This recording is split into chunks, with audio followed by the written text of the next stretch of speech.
ओम शांति। साकार बांगला मुरली 25 जुलाई 2025। आज के बाबा बोलें मिष्टि बाच्चारा सर्वदा एकटी चिंताते थाको जे आमादेर भालोभावे पढ़ाशोना करे निजेके राज तिलक दीते हबे। पढ़ाशोनार द्वाराई राजत्व प्राप्त है। तो आजकेर मुरली सारे बाबा बोलेছেন जे student life is the best life. और ये समय तुम्हारा এই রাজযোগ পড়াশোনা করে তোমরা মনোযোগ দিয়ে পড়াশোনা করে তোমরা নিজেকে রাজ তিলক দিতে পারবে, অর্থাৎ সত্যযুগের মালিক হতে পারবে, সত্যযুগের এইম অবজেক্টে যেতে পারবে। তো এটাই শুধু তোমাদের চিন্তাতে থাকা উচিত, অন্য কোনো চিন্তা যাতে তোমাদের কোনো রকম পিছপা না করে। আজকের প্রশ্ন, বাচ্চাদের কোন আনন্দে উল্লাসে থাকতে হবে, নিরুৎসাহ কেন হতে নেই? উত্তর, সর্বদা এই উৎফুল্লতার সাথে থাকো যে এই লক্ষ্মীনারায়ণের মতো হতে হবে, এর পুরুষার্থ করতে হবে, কখনো দুঃখী হতে নেই। কারণ এই পড়াশোনা হলো খুবই সহজ, বাড়িতে থেকেও পড়াশোনা করতে পারো। এর কোনো ফিস অর্থাৎ বেতন নেই, কিন্তু অবশ্যই সাহস দরকার। কুমার কিংবা কুমারী যদি এই আনন্দে থাকে, উল্লাসে থাকে যে আমাকে এই লক্ষ্মী নারায়ণের মতো হতে হবে, এই মতে আমাদের পুরুষার্থ করতে হবে, পড়াশোনা করতে হবে, তাহলে কোনো বাধ্যবাধকতা নেই। বাড়িতে থেকেও তুমি পড়তে পারো, বিদেশে গিয়েও তুমি পড়তে পারো। আর সহজ পড়াশোনা, তার কোনো রকম ফি নেই, কোনো রকম বেতন নেই, সাহসের দরকার। আজকের গীত তুমি হো মাতা পিতা তুমি হো। ওম শান্তি।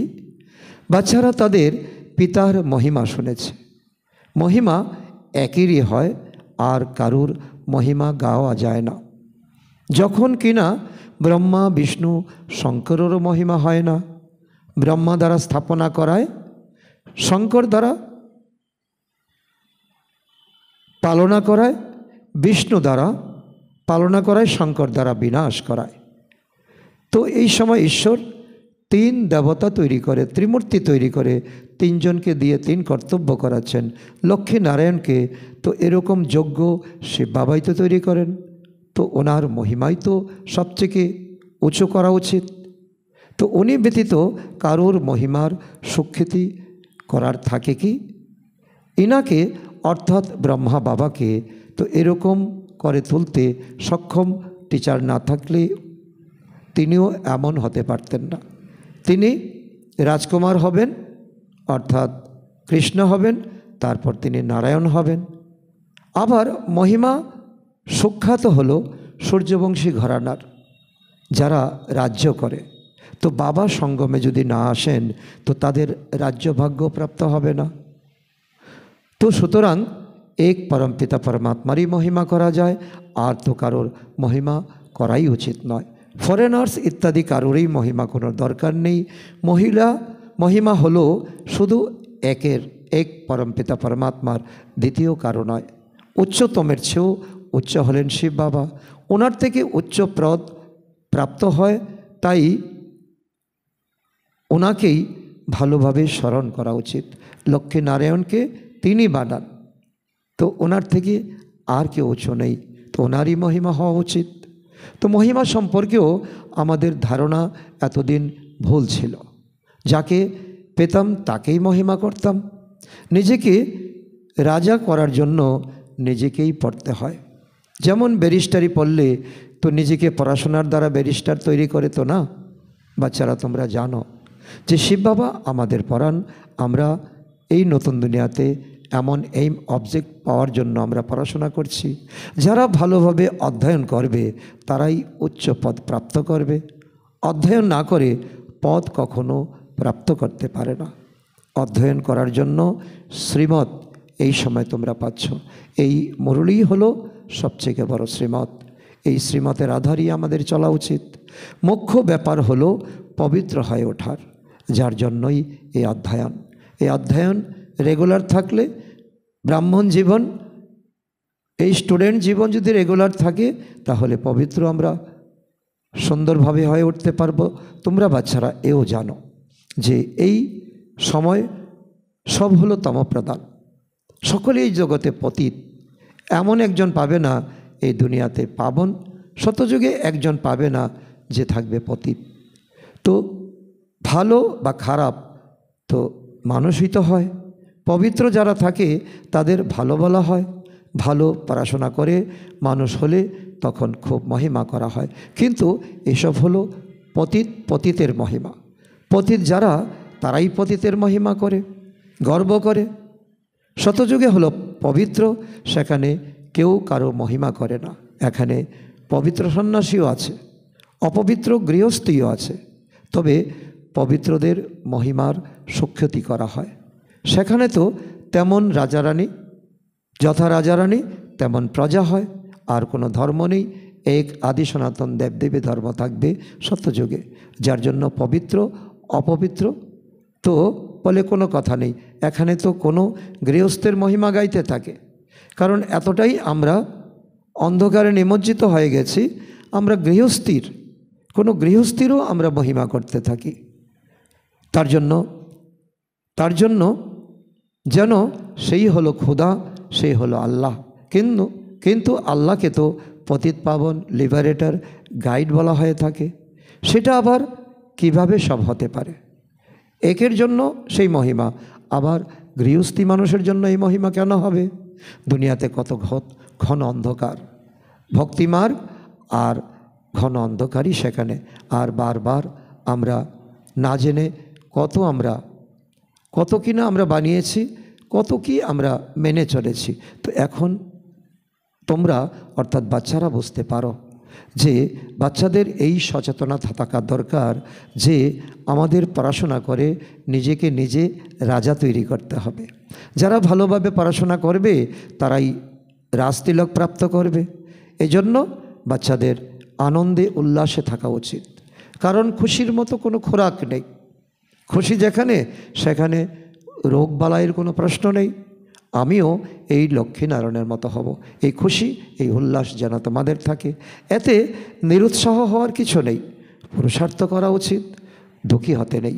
এই পড়াশোনা হলো এমন যে খাটে শুয়েও তুমি পড়তে পারবে, বিদেশে থেকেও পড়তে পারবে, বাড়ি থেকেও পড়তে পারবে। এত সহজ পড়াশোনা, যার নামই হলো সহজে রাজযোগ। পরিশ্রম করে নিজের পাপ খণ্ডন করতে হবে এবং অপরকে বোঝাতে হবে, সেবাও করতে হবে। যতটা জ্ঞান ততটা যোগ, আর সেই অনুপাতে ধারণা হবে, আর সেবাও করতে হবে। অন্য ধর্মের লোকেদেরও তোমরা বোঝাতে পারো। তো কাউকে এটা বলতে হবে, তুমি হলে আত্মা, তুমি দুই ভ্রুকুটির মাঝে জ্বলজ্বল করছো আকাশের তারার মতো। আত্মার সধর্ম হলো একটাই, শান্ত স্বরূপ। তো এর কোনো পার্থক্য হতে পারে না। শরীর দ্বারাই অনেক ধর্ম হয়। বাস্তবে পরমধামে তো আমরা সকলে একত্রিত ছিলাম, আর এই দুনিয়াতে যখন আমরা বিভিন্ন ঘরানায় আমরা জন্মগ্রহণ করেছি, তখন দেহের ধর্মে আমাদের ধর্ম হয়েছে। বাস্তবে আত্মার ধর্মই হলো আসল ধর্ম। আত্মা তো হলো একই, আত্মার মধ্যে কোনো রকম পার্থক্য নেই, সকলে একই পিতার সন্তান। অনেক গভীর বোঝাশোনার মতো, তো বোঝার মতো এবং বোঝানোর মতো জিনিস। আত্মাদেরকে বাবা অ্যাডাপ্ট করছেন, সেই জন্য ব্রহ্ম মুখাবংশাবলী ব্রাহ্মণ বলা হয়ে থাকে। যে কোনো কাউকেই তোমরা বোঝাতে পারো, তো আত্মার পিতাকে কেউ জানে না। তো তোমরা যে ফর্ম ভরাবে এর অর্থ বেশ বড়। বাবা তো অবশ্যই আছেন, যাকে স্মরণও করা হয়। আজকাল তো ভারতে যে কোনো কাউকেই ফাদার বলে দেয়, মেয়রকেও, মিউনিসিপ্যালিটির মেয়রকেও ফাদার বলে, কিন্তু আত্মার পিতা কে তাকে তো জানেই না। তো গায়নও করে, তুমি মাতা পিতা তুমি, তুমি বন্ধু সখাও তুমি, কিন্তু তিনি কে তো কেমন কিছুই তো জানি না। তো ভারতেই তোমরা মাতা পিতা বলে ডাকো। একমাত্র বাবা এখানে এসে মুখবংশাবলী রচনা করেন। ভারতকেই মাদার কান্ট্রি, দেশমাতৃকা বলা হয়, কারণ এখানেই শিব বাবা মাতা পিতার রূপে ভূমিকা পালন করেন। অত্যন্ত ইম্পর্ট্যান্ট, গভীর তাৎপর্যপূর্ণ কথা। পৃথিবীর এমন কোনো দেশ নেই যাকে মাদার কান্ট্রি বলা হয়, একমাত্র ভারতকেই বলা হয়। এখানেই ভগবানকে মাতা পিতা রূপে স্মরণ করে। বিদেশে শুধু গডফাদার বলে ডাকে, কিন্তু জানে না কিছুই। তো মাতাও তো দরকার না? তো যার দ্বারা বাচ্চাদের অ্যাডাপ্ট করবে, পুরুষও স্ত্রীকে অ্যাডাপ্ট করে, আবার ওর থেকে বাচ্চা জন্ম নেয়। তো রচনা তো রচয়িত হতে থাকে। তো এখানেও ব্রহ্মার দ্বারা পরমপিতা পরমাত্মা ব্রহ্মার মধ্যে প্রবেশ করে তোমাদেরকে অ্যাডাপ্ট করেছেন, তোমাদের মুখবংশাবলী করেছেন, বাচ্চার জন্ম হতেই থাকে। তো সেই জন্য ওনাকে মাতা পিতা বলা হয়, বন্ধু সখা বলা হয়। তো তিনি হলেন আত্মাদের পিতা, আবার এখানে এসে উৎপত্তি করে, তোমাদের সৃষ্টি করে, তোমাদের আত্মাকে রিজুবিনেট করে, নতুনভাবে আত্মাকে শক্তিশালী করে তোলে। এখানে তোমরা বাচ্চা হয়ে থাকো, তাই ফাদার আর মাদার বলা হয়। সেটা তো হলো সুইট হোম, পরমধাম, সুইট হোম। সেখানে সব আত্মারা থাকে, সেখানেও বাবা ব্যতীত আর কেউ নিয়ে যেতে পারে না। তার জন্যই তো বাবার মহিমা, যে ব্রহ্মাকে যিনি লক্ষ্মী নারায়ণ বানান, কৃষ্ণ বানান, তার জন্য ওনার মহিমা। আর এই সঙ্গম যুগে এসে তিনি পড়াশোনা করিয়ে তো শতযুগে আমাদেরকে ট্রান্সফার করেন, তার জন্য ওনার মহিমা। তো উনি গাইড, তোমরা এখন হলে পতিত, উনি গাইড, উনি তোমাদের মুক্তিদাতা। তো এটা হলোই আয়রন এজ, তমপ্রধান দুনিয়া। এখন তোমাদের গৃহে ফিরে যেতে হবে না, তো কে নিয়ে যাবে তোমাদের? আয়রন এজেড আত্মারা তো গৃহে ফিরে যেতে পারে না, কোনো দেহধারীও নিয়ে যেতে পারে না। আত্মারা সুইট হোমে পবিত্রই থাকে। তাই বাবা এখন বোঝান, তো বাবার স্মরণেই তোমাদের বিকর্ম বিনাশ হবে, আর বিনা পবিত্র তুমি পরমধামে যেতেই পারবে না। তো আত্মারা এই সময় পবিত্র হচ্ছে, কোনো দেহধারীকেই তোমরা স্মরণ করবে না, তাহলে তোমাদের বিকর্ম বিনাশ হবে না, বরং উল্টো মোহ তৈরি হবে। বাবাকে যত স্মরণ করবে ততই পবিত্র হবে, তারপর উচ্চ পদ প্রাপ্ত করবে। তো নম্বর অনুযায়ী যে যেমন লেখাপড়া করবে, পুরুষার্থ করবে।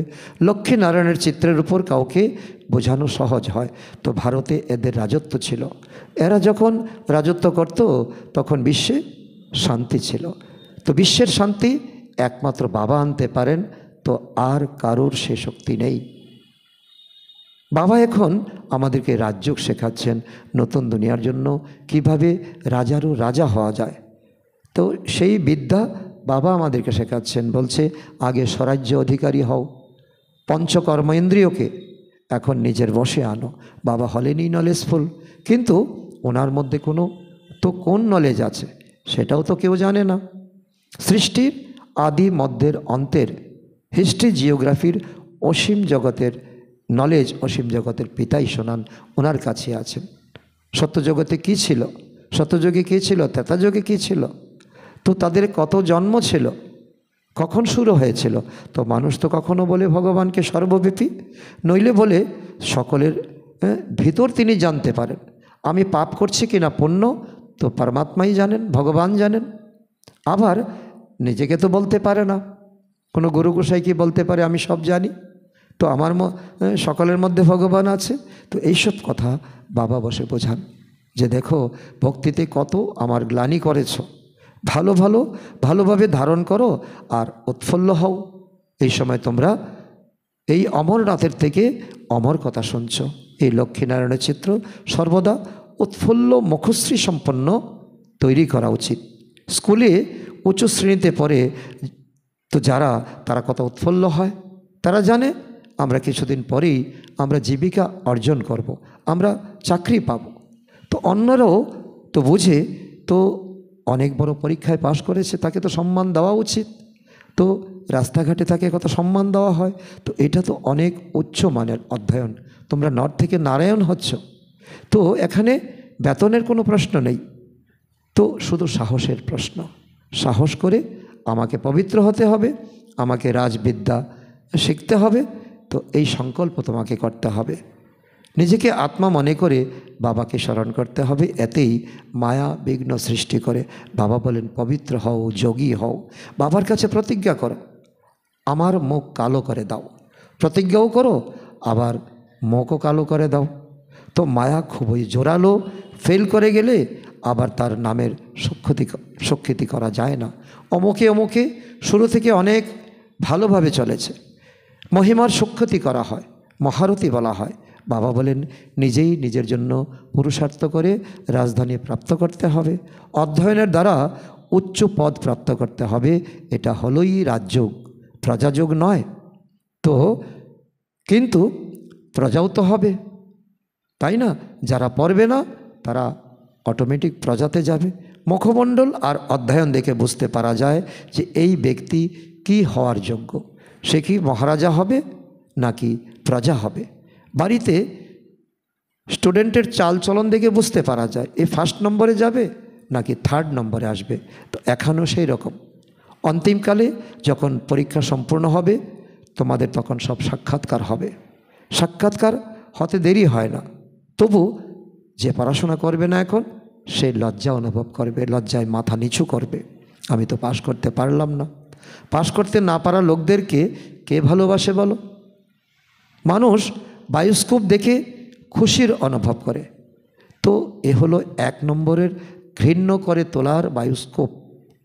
তো ওখানে যারা যায় অনেকে ফেল করে নিচে নেমে যায়, কারণ এখানে বাবা যে আমাদেরকে পড়াশোনা করাচ্ছেন আর বায়োস্কোপে যে তার উল্টো চিত্র দেখানো হয়। কোনো কোনো ফিমেল স্ত্রীলোক এমনও আছে যে বায়োস্কোপ এ না গেলে তার ঘুম আসে না। যারা বায়োস্কোপ দেখে তারা অবশ্যই অপবিত্র হওয়ার পুরুষার্থ করে। তো এখানে যা কিছু হচ্ছে, যাকে মানুষ খুশি মনে করে, তো সেসব হলো দুঃখ দেওয়ার জিনিস। তো বায়োস্কোপ হলো তার মধ্যে নম্বর 1। এখন হচ্ছে মোবাইল, তো আরও তার থেকে বেশি বিপজ্জনক টিভি সিরিয়াল। তো এটা হলো অবিনাশী খুশি। অবিনাশী খুশি অবিনাশী পিতার থেকে প্রাপ্ত করতে পারো তোমরা বুঝতে পারো যে বাবা আমাদের এই লক্ষ্মীনারায়ণের মতো তৈরি করেন। এরকম তো পূর্বে 21 জন্মের জন্য লেখা হতো, এখন বাবা লেখেন 50-60 জন্ম। 21 জন্ম নয়, তোমরা 50-60 জন্ম তোমাদের সুখের জীবন। কারণ দাপরেও প্রথমে তোমরা খুব ধনবান সুখী থাকবে, যদিও পতিত হয়ে যাবে তবু ধন সম্পত্তি প্রচুর থাকবে। তো এত যখন একদম তমপ্রধান হয়ে যাও তখন তোমরা দুঃখী হবে। অল্প জন্ম, 84 জন্মের মধ্যে অল্প কিছু জন্ম তোমাদের দুঃখী হতে হবে, বাকি ম্যাক্সিমাম তোমাদের সুখী সুখ। প্রথমে তো সুখী থাকো, তাই না? যখন অনেক দুঃখী হও তখনই বাবা আসেন। অজামিলের মতো মহাপাপীদেরও উদ্ধার করেন। বাবা বলেন আমি সকলকে নিয়ে যাব মুক্তিধামে। আবার সত্যযুগের রাজত্ব তোমাদেরকে দেই, সকলের তো কল্যাণ হয় যে এই পড়াশোনা করে, আর তোমরাও এই সময় সেবা করে সকলকে বাবার পরিচয় দিচ্ছ। সবাইকে নিজের ঠিকানায় পৌঁছে দেওয়া হয়, তো শান্তিতে বা সুখে। তো যে ভালো পড়াশোনা করে তো শান্তিধামে গিয়ে সেই সুখধামে আসবে। যে অল্প পড়াশোনা করবে বা করবেই না তাকে অন্তত বাবা গ্যারান্টি দিচ্ছেন আমি তোমাকে তো পরম ধামে অন্তত নিয়ে যাব। তো ভালো পাঠ করলে শুরুতে আসবে, আর পাঠ না করলে, পড়াশোনা না করলে দেরিতে আসবে। শতযুগে সবার সুখ থাকে, শান্তিধামেও সুখী থাকে। বলে বিশ্বে শান্তি হোক। বলে যখন লক্ষ্মীনারায়ণের রাজ্য ছিল তখন বিশ্বে শান্তি ছিল, দুঃখের কিছু হওয়ারই ছিল না, না দুঃখ না অশান্তি। এখানে তো ঘরে ঘরে অশান্তি, ঘরে ঘরে লড়াই ঝগড়া। তো দেশে দেশে অশান্তি আছে, তো সমগ্র বিশ্বেই অশান্তি চলছে, কত টুকরো টুকরো হয়ে পড়ছে। এখন ব্যবসা নিয়ে যুদ্ধ, এখন সম্পত্তি নিয়ে যুদ্ধ, কত কিছু নিয়ে, ছোট ছোট জিনিস নিয়ে যুদ্ধ হয়ে যাচ্ছে। কত ফ্র্যাকশন আছে। 100 মাইলের মধ্যে হলেই 100 মাইলের বেশি যাও তাহলে দেখবে অন্য এক ভাষা, আলাদা ভাষা, টুকরো টুকরো হয়ে যাচ্ছে। তো এখন বলে ভারতের প্রাচীন ভাষা হলো সংস্কৃত। তো এখন কারোর বাস্তবে আদি সনাতন ধর্মের ব্যাপারে জানাই নেই। তো কিভাবে বলবে যে এটা হলো প্রাচীন ভাষা?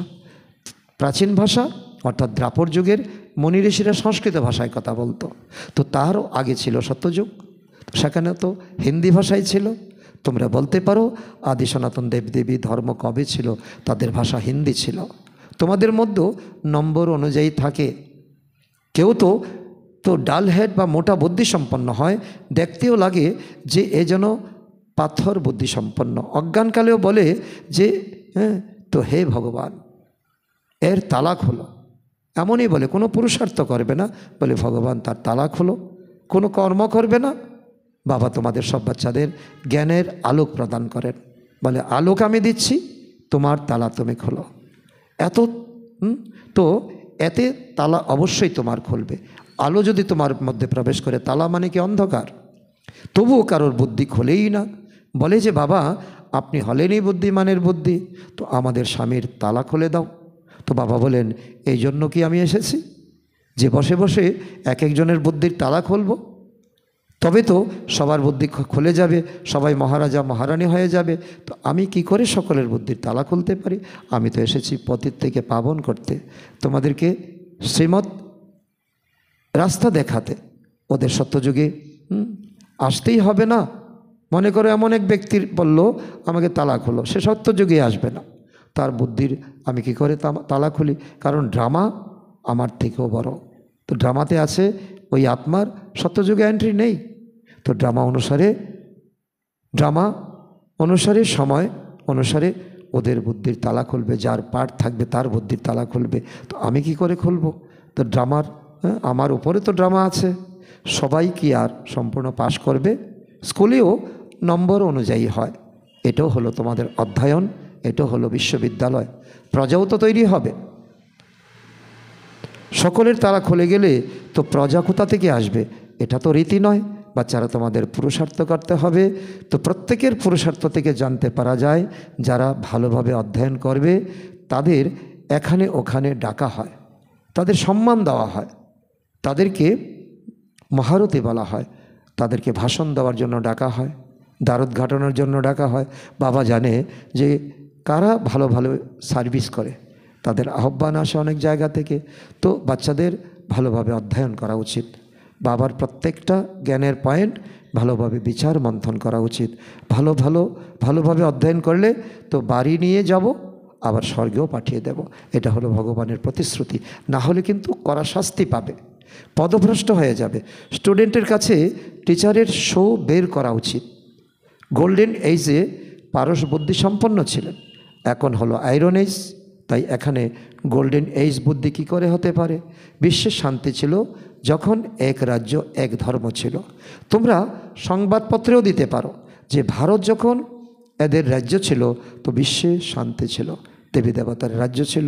শেষ পর্যন্ত বুঝবে অবশ্যই। তোমাদের অর্থাৎ বাচ্চাদের নাম উজ্জ্বল হওয়া উচিত। ওই পড়াশোনাতে কত বইপত্র ইত্যাদি পড়তে হয়, এখানে তো কিছুই নেই। তোমাদের এক মুরুলেই তোমাদের পড়াশোনা, আর তার মধ্যে 4টা সাবজেক্ট। এই পড়াশোনা হলো একদম সোজা। তো এছাড়া স্মরণে ভালো ভালো মহারথীও কিন্তু ফেল করে। স্মরণের ধার না থাকলে তো জ্ঞানের তলোয়ার চলে না। অনেক স্মরণ করলে তবেই তোমার ধার বাড়বে, জ্ঞানের ধার বাড়বে। জ্ঞান তলোয়ার হলে তার ধার কিন্তু বাড়বে যোগের দ্বারা। যদি বন্ধনে থাকেও আর স্মরণ করতে থাকে তো এতেও কিন্তু অনেক লাভ। কখনো বাবাকে দেখেনি আর তার স্মরণে যদি প্রাণ ত্যাগ করে, সেক্ষেত্রে খুব ভালো পদ পেতে পারে। তো বাবার এই শিক্ষার গহ্যতা কত গহ্যর থেকে গহ্য, কারণ অনেক স্মরণ করে তারা। কারণ বান্ধিলিয়া, তাদেরকে আসতে দেওয়া হয় না, তারা ডোকরে ডোকরে কাঁদে, আর তাদের এক একটা চোখের জল বাবার গলার মতি হয়ে যায়। তো বাচ্চা বাবার স্মরণে প্রেমের অশ্রু যখন বয়ে যায়, সেই অশ্রু মুক্তর দানা হয়ে যায়, আমার কাছে অনেক গ্রহণযোগ্য হয়ে যায়।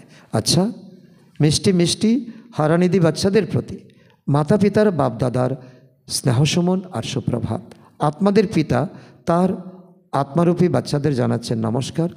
আমরা আত্মারূপী সন্তানরা আমাদের মাতা পিতা বাপদাদাকে জানাই স্মরণের স্নেহসুমন, সুপ্রভাত আর নমস্কার। ধারণার জন্য মুখ্য সার: 1 নম্বর, নিজের জন্য নিজেই পুরুষার্থ করে উচ্চ পদ প্রাপ্ত করতে হবে।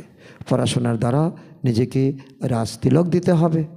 জ্ঞানকে ভালোভাবে ধারণ করে সর্বদা উৎফুল্ল থাকতে হবে। নাম্বার 2, জ্ঞানের তলোয়ারে স্মরণের ধার ভরতে হবে। স্মরণের দ্বারাই তো বন্ধন খণ্ডন করতে হবে। কখনোই ঘৃণ্য বায়োস্কোপ দেখে নিজের সংকল্পকে অপবিত্র করতে নেই। আজকের বরদান: লৌকিককে অলৌকিকে পরিবর্তন করে সকল দুর্বলতাগুলির থেকে মুক্ত হয়ে মাস্টার সর্বশক্তিমান ভব।